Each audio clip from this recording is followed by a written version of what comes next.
Rainier. Authorities in Livingston Parish are stepping up the search for a Holden woman missing since Friday.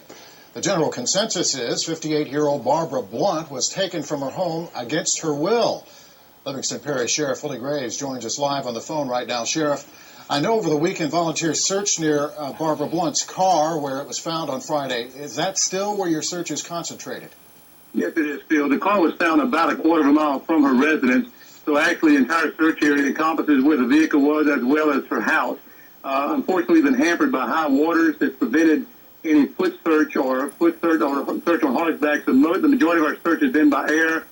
We've had some boats in there with cadaver dogs from Louisiana Search and Rescue that so far hasn't really indicated anything. The water is beginning to go down now. So we're hopeful that if not today, hopefully by tomorrow, the water will have receded enough to be able to get foot searches or at least horses or four-wheelers. But right now, we're still working off the assumption that if Miss Blount is still in the area, that's where she's going to be. Now, granted, this is all speculation. We have no hard and fast evidence that there is foul play, but the circumstances surrounding her disappearance are such that we have to treat it as such until we come to some other conclusion. Well, that was going to be my next question. So there's really no evidence that she was abducted? It's just the possibility she's abducted?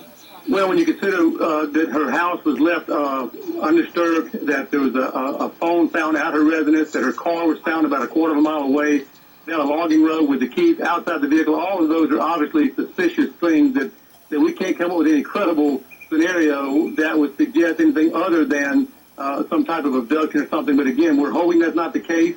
But until we have something to lead us in a different direction, we're having to work off that supposition, and that's the direction we're going right now. Okay, and you're going to continue the search throughout the day? We'll continue the search today and tomorrow, and as long as we need to either we've exhausted the search in the area or until some other information services that gives us points in a different direction. All right. Thank you very much. Sheriff Willie Graves, Livingston Parish, joining us live on the telephone. A proposal